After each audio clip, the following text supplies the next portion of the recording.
నమస్కారం. Welcome to Suman TV. నేను గీతాంజలి. నమో నారసింహ. ప్రస్తుతం నేను భద్రాచలంలో ఉన్నటువంటి గోవింద కల్పవృక్ష నారసింహ సాలగ్రామ ఆశ్రమం దగ్గర ఉన్నానండి. ఎంత అదృష్టమో ఇన్నిసార్లు ఆ స్వామివారిని దర్శించుకోవడం అనేది. ఎప్పుడూ పండగ వాతావరణం ఉంటుంది. నిత్యం ముడుపులు కట్టే వాళ్ళు ఉంటారు. అలాగే వివిధ కార్యక్రమాలు జరుగుతూ ఉంటాయి. స్వామిని దర్శించుకుని వెళ్ళే వాళ్ళు ఉంటారు. ఇలా సందడిగానే ఉంటుంది. అయితే నేను ప్రత్యేకంగా ఇక్కడికి రావడానికి విశేషం ఏంటంటే త్వరలో రాబోతున్నటువంటి ఆషాఢ అమావాస్య. సాధారణంగా అమావాస్యలు ఆశ్రమంలో చాలా విశేషంగా ఉంటాయి. ప్రత్యేకించి ఈ ఆషాఢ అమావాస్యకి కొన్ని హోమాలు ఉన్నాయి. ఇంకా చెప్పాలంటే బుద్ధిమాంద్యంతో కొంతమంది పిల్లలు జన్మిస్తూ ఉంటారు. అలాగే చిన్నపిల్లలు ఆటిజం అనేది ఎక్కువగా చూస్తున్నాం మనం. అసలు ఇవి రావటం అనేది నిజంగా బాధాకరమే. కానీ వీటికి ఒక పరిహారం ఉంది. స్వామివారే దానికి ఒక పరిహారం తెలియజేస్తారని చెప్తారు గురువుగారు కృష్ణ చైతన్య స్వామివారు. మరి ఎలా అసలు ఏం చేస్తారో ఆ రోజున తెలుసుకుందాం. వివరించేందుకు మనతో పాటు ఉన్నారు నృసింహ ఉపాసకులు, ఆశ్రమ నిర్వాహకులు కృష్ణ చైతన్య స్వామి గురువుగారు. వారితో మాట్లాడదాం.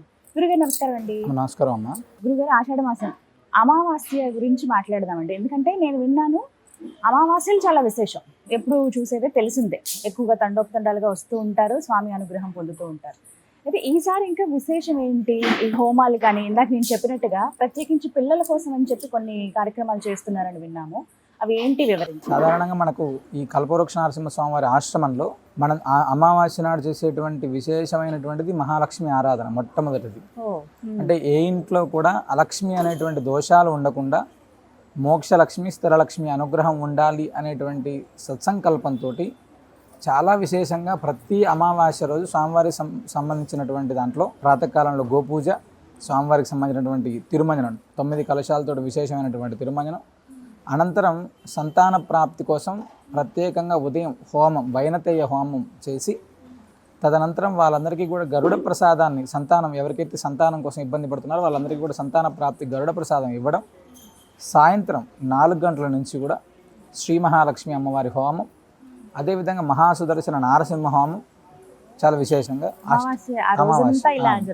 అష్టముఖ గండబేరుండ జ్వాలా నారసింహస్వామి వారికి సంబంధించిన హోమం, ఆయుష్య హోమం, ఇవి మనం చేసేటువంటి కార్యక్రమం. ఈ ఆషాఢ అమావాస్య అనేటువంటిది మనందరికీ కూడా దక్షిణాయన పుణ్యకాలం ప్రారంభమైన తర్వాత వచ్చేటువంటి మొట్టమొదటి అమావాస్య, ఫస్ట్. అయితే ఆషాఢం నుంచి కార్తీకం వరకు కూడా చాతుర్మాస్యం 4 నెలలు కూడా ఏదైనా మంత్రాన్ని జపం చేసుకోవడం, స్వామివారికి సంబంధించినటువంటి నామ సంకీర్తన చేయడం, ఇవన్నీ కూడా చాలా విశేషమైనటువంటి శుభదినాలు, శుభం ఈ రోజులో చేస్తాయి. అయితే ఆషాఢ మాసంలో వచ్చేటువంటి అమావాస్య రోజు మనం ఎందుకు ఇక్కడ విశేషంగా ఈ యొక్క దాంతో చేస్తున్నట్టే ఆడి అమావాస్య అంటాం మనం. ఆడి అమావాస్య అనేటువంటి దాంట్లో మనం చేసేటువంటి చిన్న పూజ, చిన్న దానం, చిన్న హోమం ఏదైనా కూడా విశేషమైనటువంటి ఫలితం ఇస్తుంది, ఫస్ట్. రెండో విషయం ఏంటంటే మన స్వామివారికి సంబంధించిన సన్నిధిలో ఇక్కడ 2 విశేషమైనటువంటి ఫలితాలను భక్తులు పొందడానికి అవకాశం ఉంటుందమ్మా. ఒకటి స్వామివారికి సంబంధించినటువంటి ప్రదక్షిణ, రెండవది గోసేవ. మనకు ఎలాంటి గ్రహ దోషాలు ఉన్నప్పటికీ కూడా గోశాలలో ఒక 10 నిమిషాలు ఉంటేనే మనకు అద్భుతమైనటువంటి ఫలితం వస్తుందని చెప్పి మనకు పెద్దలు చెప్తారమ్మా. అలాంటిది మనకున్నటువంటి ఎలాంటి దోషాలనైనా కూడా నివారణ చేసేటువంటి అత్యద్భుతమైనటువంటి హోమాన్ని మనం స్వామి సన్నిధిలో చేసుకుంటున్నాం. ఈ 2 కూడా గోశాలలో చేసుకోవడం అనేటువంటిది అత్యద్భుతమైనటువంటి భాగ్యం. అది మనకు ప్రతి అమావాస్య పౌర్ణమి తిథులలో ఉంటుంది. అయితే మనం చాలా ఇళ్లలో చూస్తుంటాం, సంతానానికి సంబంధించినటువంటి విషయంలో సంతానం వచ్చినటువంటి వాళ్ళు కొంతమంది ఇబ్బంది ఉంది, సంతానం లేక ఇబ్బంది పడేటువంటి వాళ్ళు కొంతమంది. సంతానం లేక ఇబ్బంది పడేటువంటి వాళ్ళ కోసమే వైనతేయ హోమాన్ని మనం చేస్తూ గరుడ ప్రసాదం ఇవ్వడం ఒకటైతేమా, అదేవిధంగా పుట్టిన తర్వాత అంటే బుద్ధిమాంద్యంతో, ఆటిజం అనేటువంటి దాంతో, అంటే ఓవర్గా వాళ్ళ యొక్క ప్రవర్తనలో ఉండేటువంటి దాంతో, మందబుద్ధి ఉండి ఇబ్బంది పడేటువంటి వాళ్ళు అందరి కోసం ప్రత్యేకంగా కూడా ఆనాడు అష్టముఖ గండబేరుండ జ్వాలా నారసింహ హోమాన్ని మనం చేస్తున్నాము. అంటే దీని ప్రభావం చేత వాళ్ళలో కొంచెమైనా మార్పు వస్తుంది అనేటువంటి సంకల్పం. ఎందుకంటే మనం చాలా అమావాస్యల్లో ఇక్కడికి వచ్చేటువంటి వాళ్ళందరికీ కూడా ప్రత్యేకంగా దృష్టి తీసేటువంటి కార్యక్రమం మనం చేస్తున్నాం. ప్రతి అమావాస్య ఉదయం 8 గంటల నుంచి సాయంత్రం 6 గంటల దాకా ప్రత్యేకంగా ఈ అమావాస్య ఇంకా విశేషం అమ్మ. ఆషాఢ అమావాస్య అంటే నార్మల్గా ప్రతి అమావాస్యలో మనం ఇక్కడ దిష్టి తీస్తున్నామని చెప్పాము. ఆ దిష్టి తీసేటువంటి క్రమంలో ప్రత్యేకంగా వీటిని ఇలా తయారు చేసి ఇందులో ప్రత్యేకమైనటువంటి వస్తువులని, ద్రవ్యాలని ఉంచి ఒక మనిషి ప్రత్యేకంగా దీనికోసం ఉంటారమ్మ, వారే సపరేట్గా తీస్తారు. ఇవన్నిటిని కూడా ముందు రోజే అంటే సుదర్శన మంత్రాత్మకంగా వీటన్నిటిని కూడా అభిమంత్రించి, మన్య సూక్తంతో సుదర్శన మంత్రాత్మకంగా అభిమంత్రించి వీటి పూజ అయిన తర్వాత ఎవరికి వాళ్ళు ప్రతి మనిషికి కూడా అంటే ఒక్కొక్కరికి ఒక్కొక్క వ్యక్తికి ఒకటి వాడుతూ ప్రత్యేకంగా చేస్తారమ్మ. అంటే ఒక కుండ లోపల ఉన్నటువంటి ద్రవ్యము, కొబ్బరికాయ. ఇది ఇదంతా మన కలిపి దిష్టి తీస్తారు. దిష్టి తీస్తారు. దిష్టి తీసి దాన్ని అక్కడ పగలగొట్టి వాళ్ళకి సంబంధించినటువంటిది అంటే తర్వాత ఏం చేయాలనేటువంటిది అక్కడ ఉన్నటువంటి వాళ్ళు చెప్తారు. చాలా విషయం అంటే దృష్టి అనేటువంటిది మానవ జీవితాన్ని పట్టి కుదిపేస్తుంటుందమ్మా. నార్మల్గా ఎంత పెద్దవాళ్ళైనా అంటే అది రోగపరంగా కావచ్చు, శరీరం నిస్సత్వం అయిపోవడం కావచ్చు, ఏదైనా ఒక గ్రహ ప్రభావాలు కావచ్చు, ఖచ్చితంగా చాలామంది మార్పు చూసాం మేము. అంటే నేను కూడా అమావాస్య అయిన తర్వాత ఒకసారి ప్రత్యేకంగా దిష్టి తీయించుకుంటున్నాం అమ్మ. అంటే స్వామివారి సన్నిధిలో అంత విశేషమైనటువంటిది. దీన్ని తీయించుకోవడానికి చాలామంది అంటే ఆరోగ్యం ఇబ్బంది పడేటువంటి వాళ్ళు కావచ్చు, గ్రహ ప్రభావాలు ఉండేటువంటి వాళ్ళు, దృష్టి దోషాలను బాధపడే వాళ్ళు ప్రత్యేకంగా వచ్చి తీయించుకొని వెళ్ళిపోతున్నారు. అంత విశేషం ఇలానే ఉంటుంది. ప్రతి ఒక్కరికి ఎవరికి ద్రవ్యాలు ఉంటాయండి దీంట్లో. ఆ దృష్టి తీసేటువంటి కార్యక్రమాన్ని చేస్తూనే వచ్చినటువంటి ప్రతి భక్తుడు కూడా వాళ్ళ ఇంట్లో కట్టుకోవడానికి కూడా అంటే ఇక్కడికి వచ్చేటువంటి వాడికి ఒకటైతే ఇంట్లో ఉండేటువంటి అలక్ష్మి అనేటువంటి దోషం తొలగిపోవడానికి ప్రత్యేకంగా హోమ ప్రసాదాన్ని వాళ్ళకి ఇవ్వడం ఒకటి చేస్తున్నాం. సరే, ఇవన్నీ బాగానే ఉంది. ఆ బుద్ధిమాంద్యం ఉండేటువంటి వాళ్ళ కోసం ఏం చేస్తున్నాం అంటే మన దగ్గర ఉన్నటువంటి సాలగ్రామాలు, మన దగ్గర చాలా సాలగ్రామాలను సేకరించుకొని మనం విశేషంగా పూజ చేసుకుంటున్నాం. అందులో ఉండేటువంటి కరాల నారసింహము అనేటువంటిది ఒకటి, ధన్వంతరి నారసింహం అనేటువంటిది 2 సాలగ్రామాలకి తేనెతోటి విశేషంగా స్వామివారికి అభిషేకం చేసి ఆ తేనెని మనం ఆ బుద్ధిమాంద్యం ఉండేటువంటి పిల్లలకి, ఆటిజం తోటి మందబుద్ధి లేదా చదువుల ఇబ్బంది వెనుకబడి ఉండేటువంటి వాళ్ళ పిల్లల కోసం ప్రత్యేకంగా ఆ ప్రసాదాన్ని వాళ్ళకి ఇస్తున్నాము ఈ ఆషాఢ అమావాస్య రోజు. అది చాలా విశేషం. అంటే ఆషాఢ అమావాస్య రోజు ఈ యొక్క దర్శనం చేసుకోవడం ద్వారా రోగ బాధలు అనేటువంటివి ఉండవు. ఫస్ట్ స్వామివారిని దర్శనం అంటే రోగ బాధలు ఎందుకు ఉండవు అంటే ఇప్పటి నుంచి కూడా ప్రారంభమయ్యేదంతా కూడా రోగాలకు సంబంధించినటువంటి సమయం కూడా వస్తుంది. వర్షాకాలం అనేటువంటిది పూర్తిగా రోగాలకు సంబంధించినటువంటి అలాంటి రోగ బాధలు ఏవి కూడా మన కుటుంబానికి ఉండకుండా ఉండాలి అనేటువంటి సంకల్పంతో విశేషంగా మనం ఈ యొక్క హోమాలు, అదేవిధంగా స్వామివారికి సంబంధించినటువంటి అభిషేకం, ఇవన్నీ విశేషమైనటువంటి పూజలు ఇక్కడ మన దగ్గర జరుగుతాయి. మరి ఎవరెవరు పాల్గొనొచ్చు, ఎలా పాల్గొనాలి, ఈ వివరాలు కూడా తెలియదు. ఖచ్చితంగా అంటే స్వామికి ఆర్తితోటి ముడుపు కట్టేటువంటి ప్రతి భక్తుడు కూడా అంటే మన కుటుంబం యొక్క ఉన్నతి కావాలి అనుకునేటువంటి ప్రతి భక్తుడు ఆ రోజు ప్రాతకాలం నుంచి రాత్రి దాకా ఏ సమయంలో అయినా వచ్చి ముడుపు కట్టుకోవడానికి అవకాశం ఉంటుంది. ఒకటి ఫస్ట్. అభిషేకాన్ని దర్శనం చేసుకోవాలనుకుంటే ఉదయం 8 గంటలకు ప్రారంభమవుతుంది, అభిషేక దర్శనం చేసుకోవచ్చు. అదేవిధంగా సంతానం కోసం అంటే ప్రతి అమావాస్య పౌర్ణమి రోజు ఇక్కడ సంతాన ప్రాప్తి కోసం గరుడ ప్రసాదం మనం ఇవ్వడం జరుగుతుంది. ఆ సంతానం కోసం వచ్చేటువంటి వాళ్ళకేమో ఉదయం 8 గంటల నుంచి ఆ యొక్క పరంపర కొనసాగుతూనే ఉంటుంది.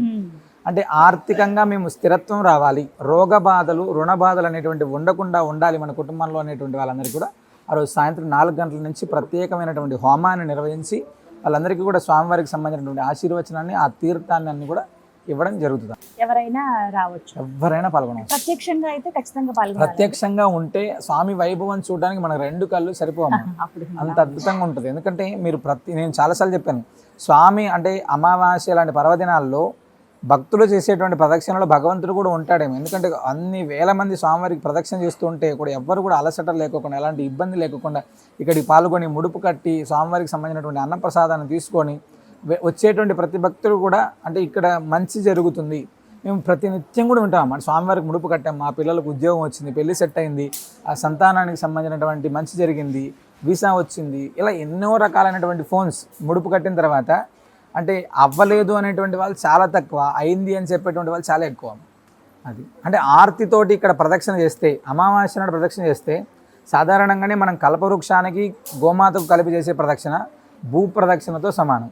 మరి అమావాస్య అనేటువంటి విశేషమైనటువంటి పర్వదినాల్లో చేసేటువంటి ప్రదక్షిణకి ఇంకా విశేషమైనటువంటి ఫలితం మనకు దక్కుతుందమ్మ. ఎలాంటి గ్రహదోషాలైనా కూడా తొలగిపోతుంది. సాధ్యమైనంత వరకు ప్రత్యక్షంగా పాల్గొనడానికి ప్రయత్నించాలి. ఇంకేమైనా విశేషాలు ఉన్నాయండి ఆ రోజున? అంటే ఉదయం నుంచి హోమము, దృష్టి, ఇతర సంతాన ప్రసాదం, ఇవి ముడుపులు. అదే నేను ఒకటి విన్నానండి, ఇక్కడ నిద్రించవచ్చు ముందు రోజు వచ్చి అని చెప్తున్నారు. ఏ విశేషాలు అంటే ప్రతిరోజు ఇక్కడ స్వామివారి సన్నిధిలో అంటే మరుసటి రోజు పొద్దున పూజకి ఎవరైనా హాజరవ్వాలనుకునేటువంటి వాళ్ళు ముందు రోజు రాత్రి వచ్చి నిద్ర చేస్తున్నారన్నమాట. మంగళవారం రోజు అభిషేకానికి వచ్చేటువంటి వాళ్ళు ముందు రోజు రాత్రి వచ్చి స్వామివారి సన్నిధిలో నిద్ర చేసి అభిషేకం దర్శనం చేసుకుని వెళ్ళి పౌర్ణమి రోజు ముందు రోజు రాత్రి నిద్ర చేస్తున్నారు చాలామంది. అంటే ఎలా రోజు నిద్ర చేసేటువంటి వాళ్ళ సంఖ్య రోజు స్వామివారి సన్నిధిలో పడుకుంటే కొంచెం ప్రశాంతంగా ఉంటుంది. ఏదైనా వాళ్ళ శరీరంలో ఏదైనా గ్రహ బాధలు ఉంటే అవన్నీ తొలగిపోతాయని చెప్పి వచ్చేటువంటి వాళ్ళు అమావాస్య ముందు రోజు, అమావాస్య రోజు, ఈ 2 రోజులు ఇక్కడ చాలామంది ముందు రోజు వచ్చి నిద్ర చేసి సంతాన ప్రాప్తికి ప్రసాదం తీసుకొని వెళ్ళే వాళ్ళు కొంతమంది అయితే అమావాస్య రోజు రాత్రి కూడా నిద్ర చేసి మరుసటి రోజు స్వామివారిని దర్శనం మళ్ళీ 2వ దర్శనం చేసుకుని వెళ్ళేటువంటి వాళ్ళు చాలామంది. అంటే నిద్ర ఇక్కడ విశేషం. ప్రాతకాలంలో జరిగేటువంటి సుప్రభాత సేవ కావచ్చు, అభిషేకం కావచ్చు, హోమం కావచ్చు, గరుడ ప్రసాదం కావచ్చు, ముడుపు కావచ్చు, ప్రతిదీ కూడా అత్యద్భుతంగా అమావాస్య నాడు మనం జరుగుతాయి. అయితే ఎవరైతే భక్తులు అలా ఇక్కడ నిద్రిస్తారో వాళ్ళకి అనుభవాలు కూడా ఉన్నాయని చాలా అమ్మ, విన్నాను. చాలా. మేము ఈ మధ్యకాలంలో ఒక లాస్ట్ వైశాఖ అమావాస్య అనుకుంటా, ఒక ఆయన, నేను అసలు ఆయన కింద పడుకోలేరు, ఆయన వచ్చినప్పటి నుంచి నేను కింద పడుకోలేనండి, మంచాలు లేవు. తర్వాత మేము ఇంట్లో పడుకుంటే 11:30, 12, 1 గంట అయినా పడుకోలేము స్వామి అంటే. నార్మల్ ఏదో పడుకున్నాము, తెల్లారింది, ఇదే పరిస్థితి ఉంటుంది. రాత్రి ఎలా నిద్రపోయానో ఉదయం ఎలా నిద్ర లేచానో తెలియదు, అంటే కింద పడుకోలేనటువంటి స్థితి మాది. నిజంగా భగవంతుడు ఇక్కడ ఉన్నంతసేపు కూడా ఎంత అద్భుతమైనటువంటి ఆలాపన అంటే, స్వామికి ఏదో కైంకర్యం చేస్తున్నట్టు, సేవ చేస్తున్నట్టు, శరీరం అంతా కూడా ఒక తేలిక అయినట్టు, ఇవన్నీ కూడా చాలా బ్రహ్మాండంగా ఉంది. అలా చెప్పేటువంటి వాళ్ళు చాలా చాలా ఎక్కువ అమ్మ. అంటే పడుకుంటే స్వామివారు ఆ సమయంలో వాళ్ళని ఏదో స్పర్శిస్తారో అనేటువంటిది ఇక్కడ బాగా నమ్మకం. ఓకే, విన్నాం ఇవన్నీ కూడా, అంటే ఆ అనుభూతి చెందుతారు చాలా భక్తులు కూడా. మొత్తం మీద ఈ అమావాస్యకి ఆ అదృష్టం కావాలనుకుంటే ఖచ్చితంగా వచ్చి ముందు రోజే రావచ్చు. ముందు రోజు. తారీఖు ఎప్పుడంటే 24 24వ తారీఖు. జూలై 24వ తారీఖు. వచ్చేస్తే అవునమ్మా. ముందుగా ఫోన్ చేసి ఏమైనా చెప్పాలండి, డైరెక్ట్ గా రావాలి? అంటే ఏదైనా హోమాల్లో పార్టిసిపేట్ అవ్వాలి అనుకున్నప్పుడు ఖచ్చితంగా వాళ్ళని అడిగి వస్తే మంచిదమ్మా. లేదు డైరెక్ట్గా వచ్చి ముడుపు కట్టేటువంటి వాళ్ళు కూడా, ప్రతి నిత్యం కూడా వచ్చేటువంటి వాళ్ళు యథావిధిగా వచ్చి వాళ్ళు ముడుపు కట్టుకొని తీర్థప్రసాదం తీసుకొని వెళ్ళచ్చు. నృసింహ రక్ష కూడా దొరుకుతుంది కాబట్టి వచ్చి తీసుకొని వెళ్ళచ్చు. మొత్తం మీద చాలా విశేషంగా ఉండబోతోంది. ధన్యవాదాలు. నమస్కారం. విన్నారు కదండి, ఆషాఢ అమావాస్య. సాధారణంగా ఆశ్రమంలో అమావాస్యలు చాలా ప్రత్యేకం ఇంత చెప్పినట్టుగా. అయితే జరగబోయేటువంటి కార్యక్రమాలు ఆ రోజున ఏమున్నాయి అన్ని వివరించారు. మీకు కుదురుతుంది అని అంటే కనుక 23 సాయంత్రానికల్లా ఇక్కడ ఉంటే, అలాగే ఇక్కడే మీరు ఆశ్రమంలోనే నిద్రించి ఒక రాత్రి నిద్ర చేసినట్టు కూడా ఉంటుంది. ఒక దివ్యమైన అనుభూతి అది.